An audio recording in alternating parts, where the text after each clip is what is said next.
We are two blind brothers. We run a casual wear clothing business, but we have set some time aside to talk about our eye condition and answer some of the questions that we get every day through our community about Stargardts, which is a disease that we've had since we were 5 years old. And today we're talking about careers and work. So obviously the big challenge with Stargardts is recognizing faces, reading small print. Those are both two critical things for a lot of jobs. So we're going to tell you about our experience with finding jobs prior to Two Blind Brothers. This is just our personal take on it. Some people may have a totally different opinion, but this seemed to do okay for us. Brian, what is your recommendation for somebody who has a vision impairment as it relates to the type of work they can do and be effective at? Everybody is very, very different, so you could be effective in any role. In my experience, I interned at a big bank in finance, and it was reading Excel spreadsheets and doing very, very detailed work every single day. I was not very good at it because I was slower than everybody else. Just having to zoom in on something and then move to the next cell, not the easiest thing. That's not to say that you can't do analytical work. I got my degree in statistics, so kind of two different sides there. For me, the best type of work I could do was leveraging my strength of interpersonal skills. I believe that a career in sales, business developing, branding, advertising, or marketing, where you're more focused on creating interpersonal relationships and you're not as required to do diligent, detailed work every single day, i.e. finance, being an accountant, being an auditor, you are going to be able to succeed because your job responsibility doesn't rely so heavily on vision.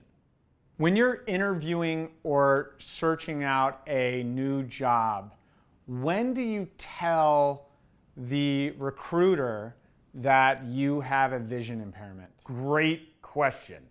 I do it basically when they send me an offer letter, because if I can get through the interview process, if they like my resume, they like my work experience, and I can prove that I have capabilities, I tell them when they send me over an offer letter. Not so that I can hold them hostage, just so they don't have a caveat against me or a delusion of my capabilities. Once they send me the offer letter, I bring up that I do have a visual impairment. There will be a few extra needs that I will take. And frankly, for me, my entire career, that has only been an extra monitor, just so I can zoom in on one monitor and focus and have a larger picture on the other. That's been my experience. Everybody is a little bit different. Maybe your vision has deteriorated to a point where it's hard, you can't hide it in the interview process. Maybe they're having you take a written test in the interview. So you're going to have to kind of figure that out for yourself. I think the overall principle is that this is not the biggest thing in your life. Your education, your experience, your strengths have a lot more to do with how successful you're going to be in that role than your vision impairment. It's really just a mention so that you can bring in the tools into the office to make you successful. So that's the way that we generally approach it. I think there is an element where we don't want to scare off an employer by just volunteering that information so that they think it's the most salient thing, about you as a candidate.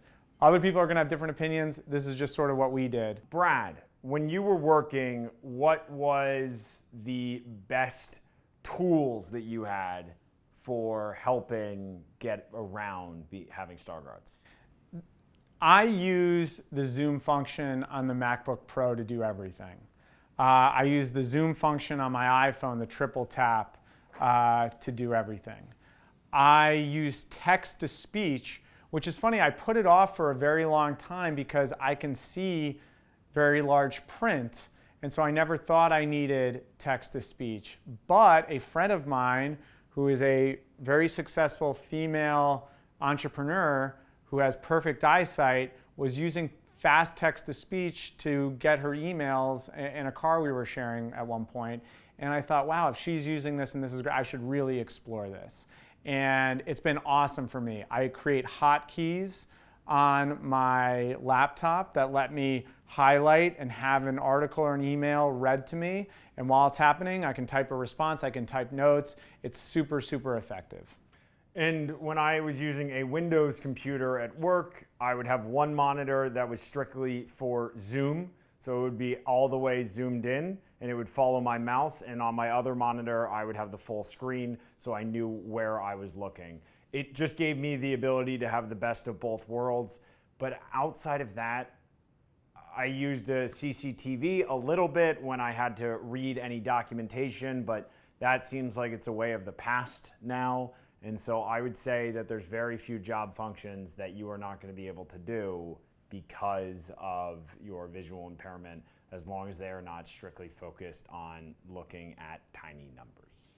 And I also want to say that even though we found that we did better in jobs that didn't require as much vision, it's important to point out that we have a number of friends that have severe eye conditions that are in roles that traditionally require a lot of vision. We have a friend with achromatopsia that has bad vision. That's a very, very successful lawyer at a major grinding law firm here in New York City.